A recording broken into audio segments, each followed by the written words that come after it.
Now let's consider making recommendations on how much fat should be consumed in the diet and how do we do that math. First of all, what do fats provide? They provide energy. They have the highest per gram quantity of energy of calories, 9 calories per gram. They provide essential fatty acids, uh, nutrients that we cannot get from other sources. Talked about omega-3, 6, and 9 fats. Those are essential in our diet. We must consume them. Our body cannot produce them from other components in the diet. And they also provide fat-soluble vitamins. So A, D, E, and K are well absorbed in fat-containing foods. How much of the diet should we be getting from fat? In general, ranging from 25 to 35% is the recommendation. A lower percentage, even than 25, might be recommended for a diet post heart disease or treatment after that. There has been some research to show very low fat diets can be helpful in reversing some cardiovascular disease. That would not be a general recommendation that we would be making. That would be under medical supervision. Going up to 35% fat is more typical in a Mediterranean type diet, not necessarily what we would recommend in a standard American diet because the type of fat would not be great. So we, as always, we're looking at what are our best choices, which we talked about in the last lecture. Having a diet that's higher percentage of fat but low quality fat isn't what we're aiming for.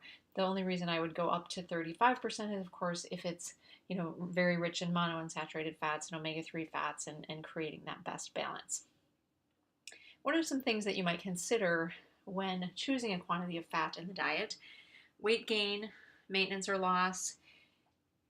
Again, fat has the highest number of calories per gram, so it is something that has been historically recommended to be very effective for weight loss, is just to reduce the quantity of fat in the diet because you can reduce calories so quickly that way.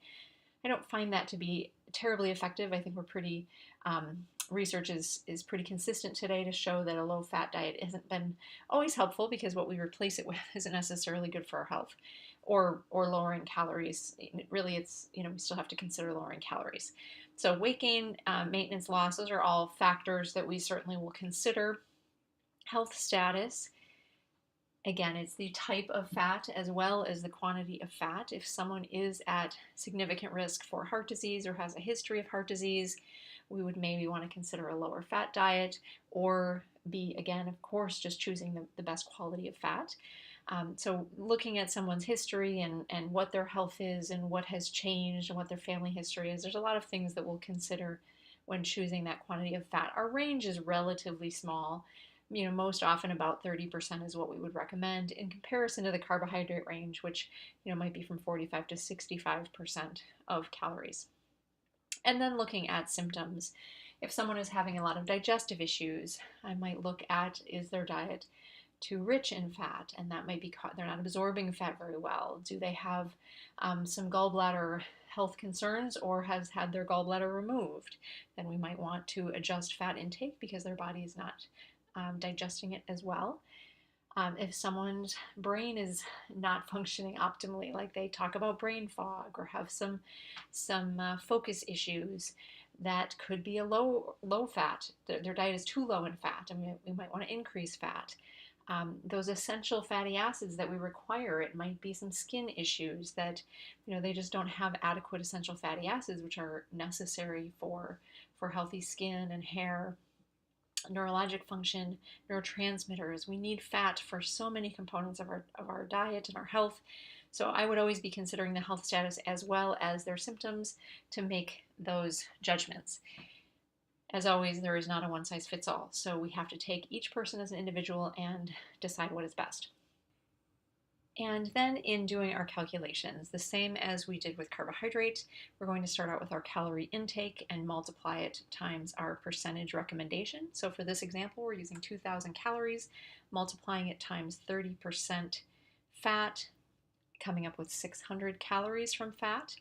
And as I said, there's 9 grams in each calorie of fat. So we take our 600 calories, divide that by 9, and come up with 67 grams of fat. On the right, I just have a range, most of these you would be looking at a range that you might give someone.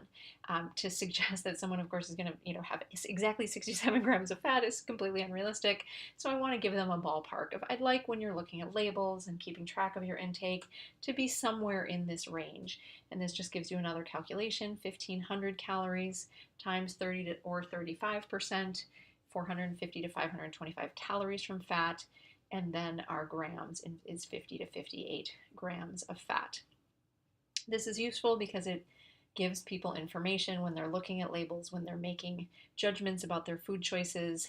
Are they in this range that they're aiming for fat for their best health?